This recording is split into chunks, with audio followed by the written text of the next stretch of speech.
নমস্কার সকলকে আমার চ্যানেলে জানাই সবাইকে সুস্বাগতম। সবাই কেমন আছেন? আশা করছি অনেক অনেক ভালো আছেন। এগুলো হলো সব আমাদের গাছের আম। আমি পেরেছি আজ সকালবেলায়।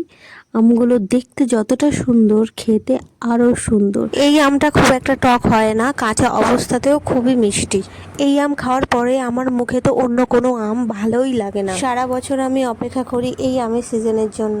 এই আম গাছটা আছে আমাদের পুরাতন বাড়ি। এই বাড়ির সাথে আমার ছোটবেলার অনেক স্মৃতি জড়িয়ে রয়েছে। আমার এখনো মনে পড়ে, আমি যখন ক্লাস 8-এ পড়তাম তখন এই আম গাছটা লাগানো হয়েছিল। একটা ইন্টারেস্টিং কথা বলি, এখন ফোনের ক্যামেরাটা ধরে রয়েছে আমার মা, আর আমি রয়েছে ওই দেখো গাছের উপরে। যাই বলো, আম পাড়ার লোভও সামলাতে পারবো না, আর এদিকে আম পাড়তে গিয়ে যা পিঁপড়ে কামড়েছে আমাকে, পুরো লাল করে দিয়েছে। বেশিরভাগ পিঁপড়ে কামড়েছে আমার হাতে। আম গাছের পাশেই রয়েছে কাঁঠাল গাছ। কাঁঠাল গাছেও কাঁঠাল হয়েছে, 4টে কাঁঠাল হয়েছিল। আপাতত এখন ছোট ছোট, কিছুদিন পরে পাড়া হবে কাঁঠাল। যখন আম পাড়তে উঠে গেছে তখন পাড়ার ছোট ছোট ছেলেরা ছুটে আসে আম নেওয়ার জন্য। আমি নামি, নেমে ওদেরকে আম দিলে ওরা তো খুবই খুশি হয়। এদিকে লেবু গাছেও লেবু হয়েছে। মা ক্যামেরা দিয়ে সব কিছু ভালোভাবে দেখানোর চেষ্টা করেছে যতটা পেরেছে, যেহেতু আমি গাছের উপরে ছিলাম তাই আমার মা তো ক্যামেরা খুবই ভালো। এদিকে আমার আম পাড়া কমপ্লিট হয়ে গিয়েছে।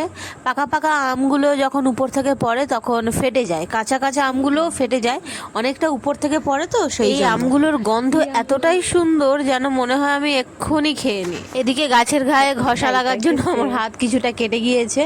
মোটামুটি পেরেছিলাম 1 ব্যাগের মতো আম পেরেছিলাম, কাঁচা পাকা সব কিছু মিলিয়ে।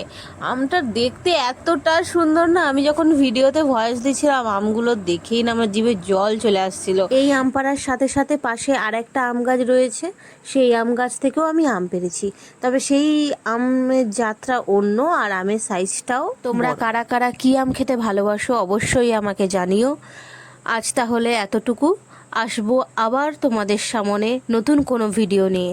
সবাই আমাকে আশীর্বাদ করো। নমস্কার।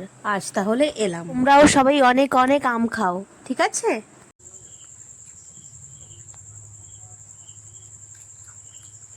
দিদি ভাই, দাদা ভাই, বন্ধুরা সবাই চলে এসো, আম খাচ্ছি, সবাই একসাথে খাওয়া হবে।